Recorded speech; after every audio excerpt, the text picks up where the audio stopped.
একদিন আমি এবং আমার বন্ধু সুদামা একসাথে বসে পুরনো দিনের কথা স্মরণ করছিলাম। সুদামা খুব দারিদ্র ছিলেন, কিন্তু তিনি ছিলেন আমার একজন প্রকৃত বন্ধু। সুদামা আমাকে বললেন, প্রভু, আমি খুব গরিব। আমার স্ত্রী আমাকে আপনার কাছে এসে কিছু সাহায্য চাইতে বলেছেন।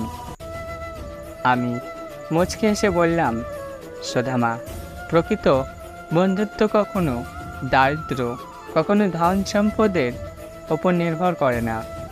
আমি তোমাকে একটা গল্প বলি, শোনো, মনোযোগ দিয়ে শুনবে। এক গ্রামে দুই বন্ধু বাস করতেন। একজন ছিল খুবই ধনী, আর একজন ছিলেন খুব গরিব। ধনী ব্যক্তি তার গরিব বন্ধুকে সবসময় সাহায্য করত এবং তাকে ভালোবাসত। একদিন গরিব ব্যক্তি খুব অসুস্থ হয়ে পড়লেন। ধনী ব্যক্তি তার বন্ধুকে ভালো চিকিৎসা করালেন এবং তার যত্ন নিলেন। গরিব ব্যক্তি ধীরে ধীরে সুস্থ হয়ে উঠলেন এবং ধনী বন্ধুকে কৃতজ্ঞতা জানিয়ে বললেন, তুমি আমার প্রকৃত বন্ধু। তুমি আমার পাশে দাঁড়িয়েছ যখন আমার সবচেয়ে প্রয়োজন ছিল। ধনী ব্যক্তি বললেন, বন্ধুত্ব হলো হৃদয়ের সম্পর্ক। এটি ধন সম্পদের ওপর নির্ভর করে না। আমরা একে অপরকে ভালোবাসি এবং সম্মান করি, সেটাই প্রকৃত বন্ধুত্ব।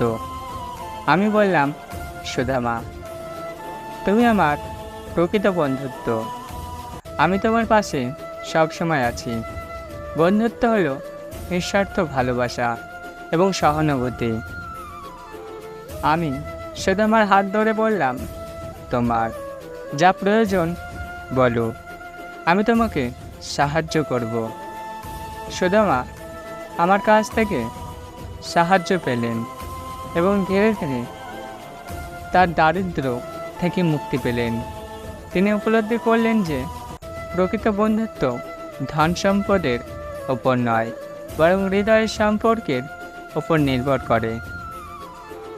আমি আপনাদের শেখাচ্ছি যে প্রকৃত বন্ধুত্ব হল নিঃস্বার্থ ভালোবাসা এবং সহানুভূতি।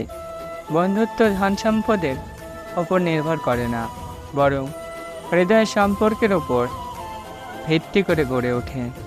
একজন প্রকৃত বন্ধু সবসময় তার বন্ধুর পাশে থাকে এবং তাকে সাহায্য করে।